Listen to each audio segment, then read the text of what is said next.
Di SMA Gyeongmu, ada sebuah aturan tak tertulis.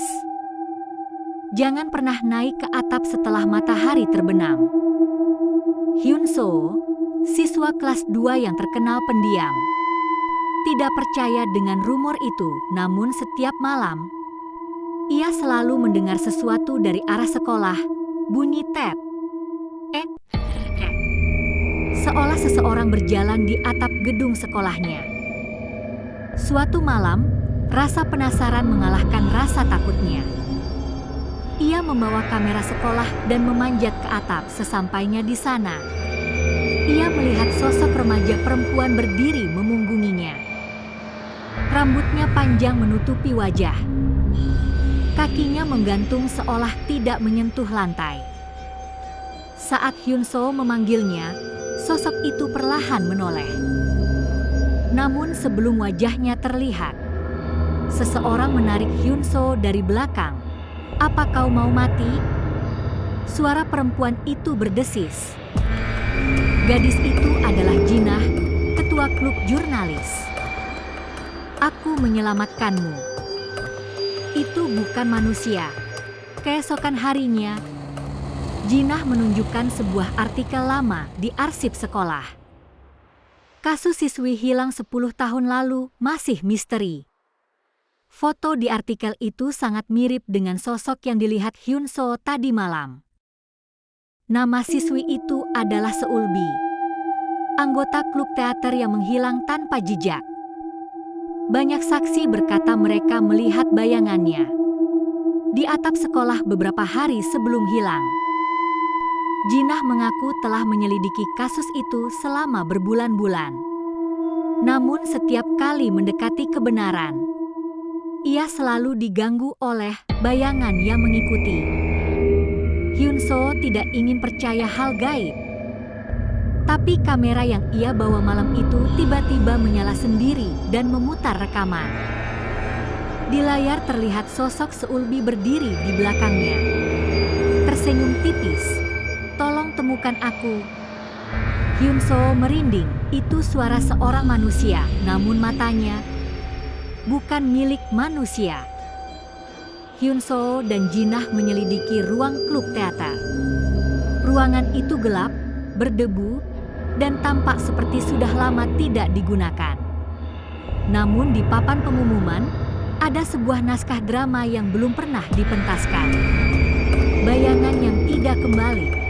Nama penulisnya, Seulbi. Di bawah naskah itu, terdapat catatan tulisan tangan. "Jika aku menghilang, ikuti bayanganku. Aku pasti meninggalkan tanda." Tiba-tiba lampu ruangan berkedip-kedip. Cermin panjang di pojok ruangan bergetar sendiri. Dari dalam cermin, muncul bayangan seseorang melangkah keluar. Bukan Seulbi, melainkan sesosok pria dengan topeng teater putih retak. Ia menunjuk Hyun So, lalu berbicara dengan suara bergema. "Perannya telah kosong. Kau yang menggantikan." Hyun So terseret masuk ke dalam cermin. Dunia yang ia lihat berubah, gelap, sunyi, dan hanya diterangi cahaya bulan merah. Ia berdiri di panggung besar tanpa penonton. Di kursi penonton, hanya ada bayangan-bayangan hitam tanpa wajah. Dari belakang panggung, Seulbi muncul, namun versi yang ini tampak manusia. Pucat, lelah. "Aku terjebak di sini selama 10 tahun, katanya. Topeng itu, dia ingin tubuhku agar bisa kembali ke dunia nyata. Aku menolak dan dia mengurungku." Seulbi meminta Hyun So untuk pergi, tetapi pintu satu-satunya sudah menghilang. Satu-satunya jalan keluar hanyalah menyelesaikan pertunjukan. Yang diminta makhluk bertopeng itu, jika gagal, Hyun So akan menjadi aktor baru yang terjebak selamanya. Jika berhasil, Seulbi bisa bebas. Makhluk bertopeng muncul di atas panggung. Memegang skenario usang, baca naskahnya, isi naskah itu menentukan nasib kalian. Namun sesuatu aneh terjadi, naskahnya kosong. Putih, tanpa satu huruf pun. Ini jebakan, bisik Seulbi. Naskah ini akan menulis sendiri sesuai rasa takutmu. Halaman berikutnya mulai muncul tulisan.